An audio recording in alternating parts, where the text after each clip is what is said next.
नमस्कार। आप देख रहे हैं बुलंद आवाज पूजा सिंह के साथ।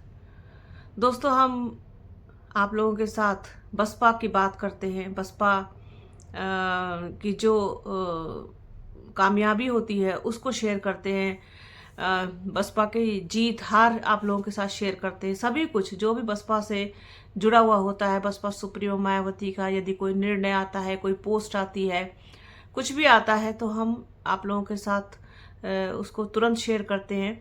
कोशिश ही रहती है कि सारी खबरें, सारी जो एक्टिविटी है बसपा की, वो आप लोगों तक मैं पहुंचा पाऊं।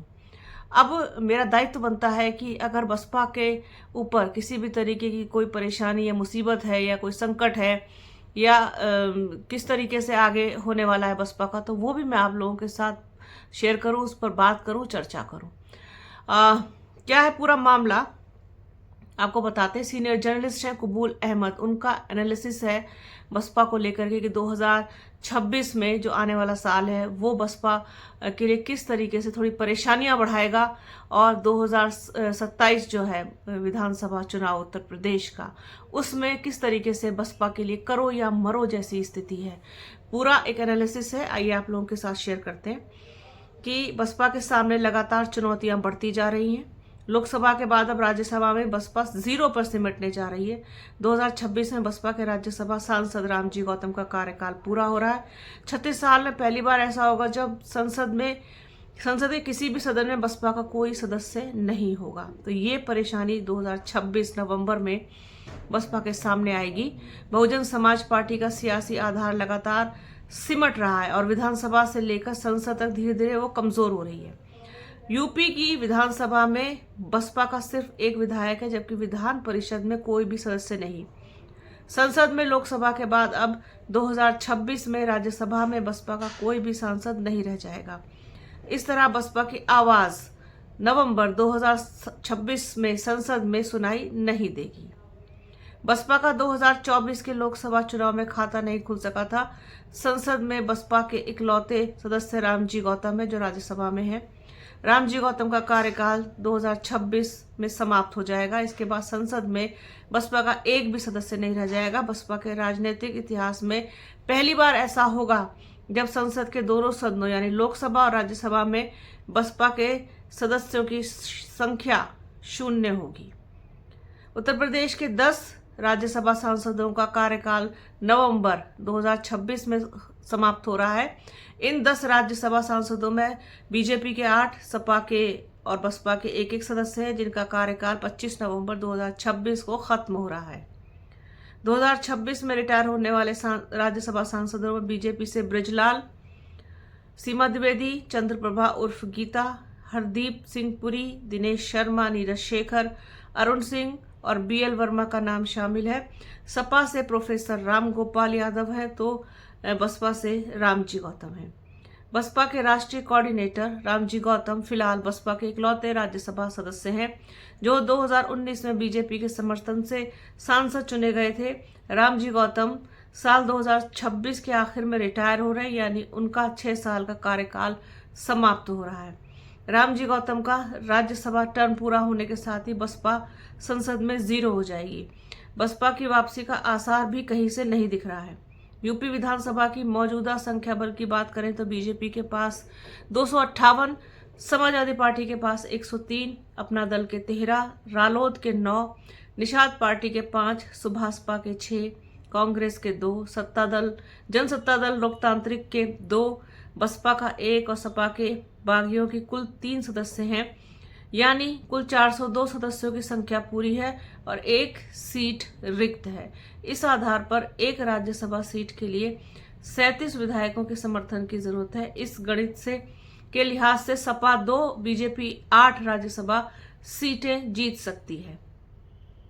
मौजूदा स्थिति में बसपा एक भी राज्यसभा सीट जीतने की स्थिति में नहीं है।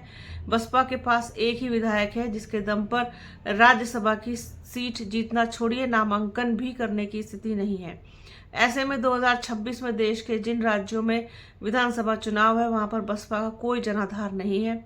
ऐसे में बसपा को संसद तक पहुंचने के लिए 2027 के यूपी विधानसभा चुनाव का इंतजार करना होगा। अगर यूपी में 2027 में बसपा 40 सीटें नहीं जीत पाती है तो फिर वो 2029 तक संसद में बसपा का कोई प्रतिनिधित्व नहीं कर सकेगा।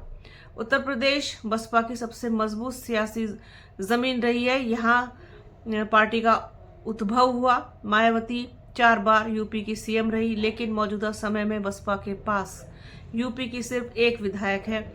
2024 में यूपी विधान परिषद से बसपा बाहर हो गई है क्योंकि पार्टी के इकलौते विधान परिषद सदस्य भीमराव अंबेडकर का कार्यकाल समाप्त हो गया था। इसके बाद बसपा की विधान परिषद में वापसी नहीं हो सकी। यूपी विधानसभा में ना के बराबर सदस्य संख्या होने की वजह से उच्च सदन में अब उसकी स्थिति जल्द मजबूत होती दिखाई नहीं दे रही है। बसपा मौजूदा समय में अपने सबसे खराब दौर से गुजर रही है। विधान परिषद और लोकसभा के बाद अब राज्यसभा में बसपा जनहित के मुद्दों पर अपनी आवाज बुलंद नहीं कर पाएगी क्योंकि पार्टी का कोई भी सांसद नहीं रह जाएगा। बसपा 3.5 दशक के बाद संसद के राज्यसभा में यानी उच्च सदन में शून्य पर होगी, जहां पर पार्टी का कोई भी सदस्य नहीं रह जाएगा। कांशीराम ने बसपा का गठन 1984 में किया, लेकिन राजनीतिक रूप से सफलता 1989 के चुनाव में मिली। साल 1989 के यूपी विधानसभा चुनाव में बसपा के 13 विधायक जीते थे, जिसके दम पर राज्यसभा नहीं पहुंच सकती थी। हालांकि साल 1989 के लोकसभा चुनाव में बसपा के 3 सदस्य संसद पहुंचने में जरूर सफल रहे थे। मायावती बिजनौर से चुनाव जीती थी तो रामकिशन यादव आजमगढ़ से सांसद बने थे। इसके अलावा हरभजन लाखा पंजाब के फिल्लौर से लोकसभा सांसद चुने गए थे। मायावती पहली बार 1985 बिजनौर सीट से लोकसभा चुनाव लड़ा था, लेकिन कांग्रेस की मीरा कुमार से हार गई थी। मायावती ने अपने जीवन का पहला चुनाव 1985 में लड़ा, लेकिन इसी के बाद बिजनौर को अपनी राजनीतिक प्रयोगशाला भी बनाया। 4 साल के बाद 1989 में जीतकर उसी बिजनौर सीट से संसद पहुंची। उसके बाद बसपा का संसद में कोई ना कोई प्रतिनिधित्व जरूर रहा है, लेकिन 2026 नवंबर में पहली बार ऐसा होगा कि जब कोई सदस्य नहीं रह जाएगा। मायावती बसपा के उन 3 नेताओं में से हैं जो पहली बार लोकसभा सांसद बने। इसके बाद 1993 में बसपा ने सपा के साथ मिलकर चुनाव लड़ा, जिसमें 67 विधायक पार्टी से जीतकर आए। 1991 के लोकसभा चुनाव में मायावती हार गई थी, जबकि कांशीराम इटावा से सांसद चुने गए थे। विधानसभा में बसपा की स्थिति 1993 में मजबूत हुई तो कांशीराम ने मायावती को 1994 में राज्यसभा भेजा था। मायावती पहली बार 3 अप्रैल 1994 को राज्यसभा सदस्य चुनी गई थी और वे 25 अक्टूबर 1996 तक संसद के उच्च सदन की सदस्य रहीं। यूपी की सीएम बनने के बाद मायावती ने राज्यसभा से इस्तीफा दे दिया था। 1994 से लेकर अभी तक पार्टी का कोई ना कोई नेता जरूर संसद में बसपा की आवाज को उठाता रहा। 2014 में भले ही बसपा का कोई लोकसभा सांसद नहीं बन सका, लेकिन राज्यसभा में उसके नेता थे। रामजी गौतम का कार्यकाल खत्म होने के बाद बसपा की आवाज संसद में पूरी तरीके से खामोश हो जाएगी। 2024 के लोकसभा चुनाव अगर किसी पार्टी के लिए सबसे अधिक निराशाजनक रहे तो वह है बहुजन समाज पार्टी। पार्टी इस चुनाव में कोई भी सीट नहीं जीत पाई। उसका वोट शेयर भी गिरकर 3.66 से 2.04% रह गया। इससे उसके राष्ट्रीय पार्टी का दर्जा छीनने का खतरा भी पैदा हो गया है। अगर राष्ट्रीय पार्टी का दर्जा उससे छिना तो ये देश में दलितों की पार्टी माने जाने वाली बसपा के लिए बड़ा खतरा होगा। इस समय देश में 6 राष्ट्रीय पार्टियां हैं और ये हैं BJP, BSP, Congress, national people's party और माकपा।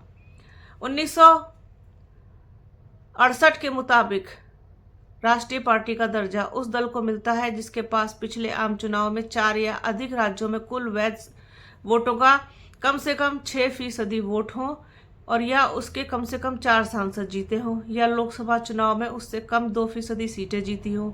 ये सीटें उसने कम से कम 3 राज्यों से जीती हों, या कम से कम 4 राज्यों में एक मान्यता प्राप्त राज्य पार्टी हो। बसपा 18वीं लोकसभा के लिए हुए चुनाव में कोई सीट नहीं जीत पाई। इस चुनाव में उसे केवल 2.04% वोट मिला। इस तरीके से वो राष्ट्रीय पार्टी का दर्जा रखने के पहले 2 मानकों पर खरी नहीं उतरती है। हालांकि लोकसभा चुनाव के अंतिम आंकड़े अभी तक प्रकाशित नहीं हुए हैं। तीसरा मानक है कि पार्टी को 4 या उससे अधिक राज्यों में क्षेत्रीय दल के रूप में मान्यता हो, लेकिन बसपा इस मानक को भी पूरा नहीं करती है। देश में 2019 के बाद से अब तक हुए चुनाव में बसपा ने केवल उत्तर प्रदेश में इस मानक को पूरा किया है। वहां उसने 2022 के विधानसभा चुनाव में 12.88% वोट हासिल किया। 2024 के लोकसभा चुनाव में उसने राज्य स्तरीय पार्टी के मानक को पूरा किया। वहां उसने 9.39% वोट हासिल किए। ऐसे में बसपा के लिए अब सियासी संकट गहरा गया है। 2026 बेहद चुनौती भरा रहने वाला है बसपा के लिए। साथ ही साथ निगाहें टिकी हैं 2027 के विधानसभा चुनाव में कि वहां बसपा को सीट मिले और आगे की जो उम्मीदें हैं वो बरकरार रहें। तो ये था कबूल अहमद सीनियर जर्नलिस्ट का एक एनालिसिस, जिसमें एक एक शब्द कहीं ना कहीं सच है और सही है। जो बसपा की वर्तमान स्थिति है, इसमें तनिक भी इसकी बात नहीं है कि ये ऐसा क्यों कहा या गलत कहा। गलत नहीं कहा, सही एनालिसिस किया है, सही आकलन है। जो चीज़ होगी, जो चीज़ दिखाई दे रही है, वही चीज़ इसमें कही गई है। तो अब देखते हैं आगे क्या सूरत हाल बनती है। फिलहाल तो यही पोजीशन रहेगी 2026 में, और 27 में करो या मरो जैसी स्थिति डेफिनेटली बसपा के लिए है, और उस पर बसपा को खरा उतरना बेहद बेहद ज़रूरी है। तो आज के इस वीडियो में फ़िलहाल इतना ही। वीडियो कैसा लगा कमेंट बॉक्स में ज़रूर बताइएगा। वीडियो को पूरा देखिएगा, ज़्यादा से ज़्यादा शेयर कीजिएगा। बने रहिए हमारे चैनल के साथ। हमारे चैनल को लाइक कीजिए, शेयर कीजिए, सब्सक्राइब कीजिए, बेल आइकन घंटी जैसी आकृति ज़रूर दबाइएगा, जिससे कि आने वाले वीडियो का नोटिफिकेशन आपको मिल सके। वीडियो को प्लीज़ पूरा देखिएगा, ज़्यादा से ज़्यादा शेयर कीजिएगा। अपना और अपनों का बहुत ख्याल रखिए। जल्द मिलूंगी आपसे एक नए वीडियो में, एक नए मुद्दे के साथ, एक नई चर्चा में। तब तक के लिए जय हिंद।